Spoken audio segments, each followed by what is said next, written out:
welcome to Diego C. Palace. On Monday of this week, the 5th of August, Crystal Palace on the official webpage, they announced the sad news that Crystal Palace previous chaplain had passed away. Very sad news. His name was the Reverend Nigel Sands. For me, as a Crystal Palace fan, going to Crystal Palace as a very young man on my own to Selhurst Park in the late 80s, throughout the 90s. For me, as a Crystal Palace fan in those days, it was a comfort to sometimes actually walk past him when I was trying to rush towards to get to the ticket turnstile and to get into Selhurst Park, and never actually spoke to the Reverend Nigel Sands, but to me it was a comfort, and I'm going to tell you why for a few reasons.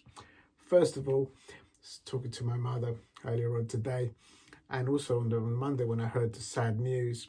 If you're a parent out there and you know your son or your daughter are going off to the game, whether you're of faith or not, my mum certainly is of faith. She did, and she still does, pray for your well-being and everybody else's well-being to just get back home in one piece. And so it was a comfort not only for me, but I expect for my mother then, like it is today, that I happened to walk past the Crystal Palace chaplain, the Reverend Nigel Sands, back in the day. Never spoke to him, but it's a face you do not forget for various reasons.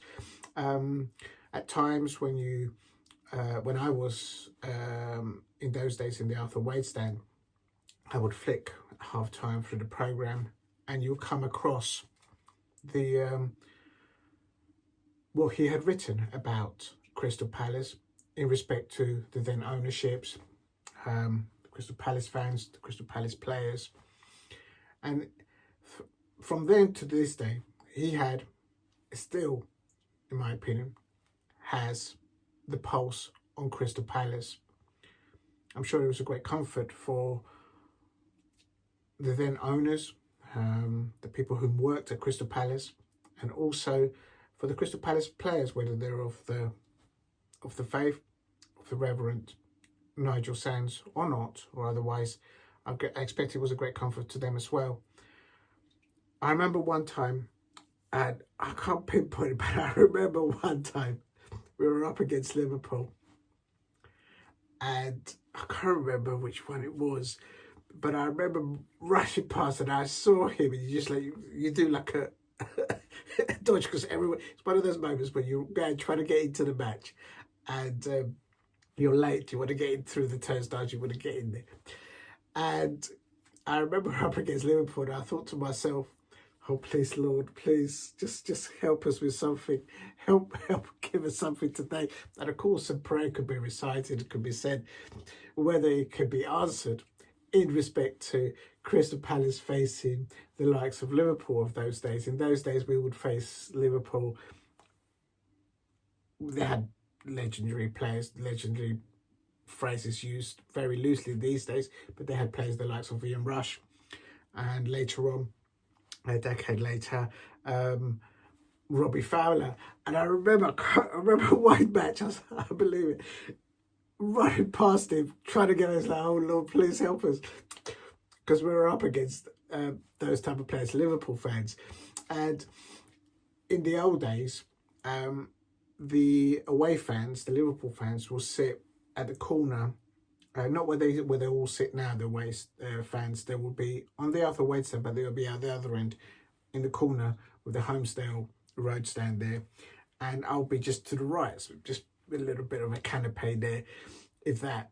But the atmosphere was just immense. So I remember running past myself, please Lord, let us get a result against Liverpool, and just to get a win over those Liverpool fans. And of course, it mostly didn't materialise, and it was quite painful at times, I have to say. Another thing that I remember is that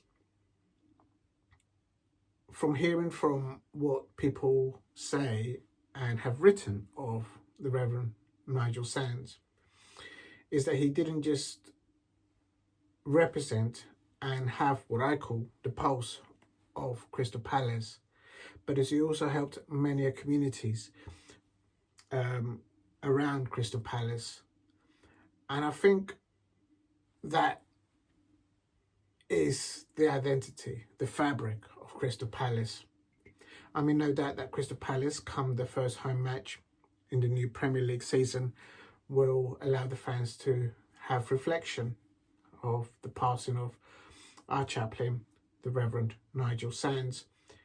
And I think that'll be a wonderful touch from Crystal Palace when they do that. I think looking further ahead, when the new stand is built, the new main stand is built, I think like a meeting point or a lounge or some sort named after our Reverend Nigel Sands, I think that'll be a lovely touch. I think it'll be nice to see him being remembered in the new Crystal Palace main stand. Fond memories of Crystal Palace in the late 80s, in the 90s, difficult period for the club then. For me, as a Crystal Palace fan, very challenging times for me.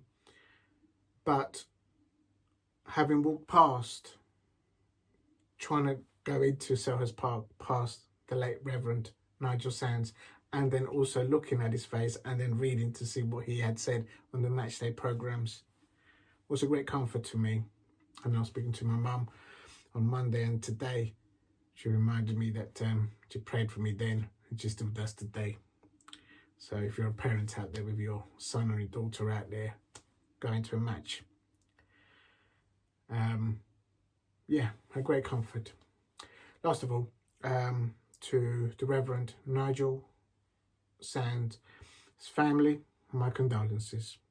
Thank you for watching.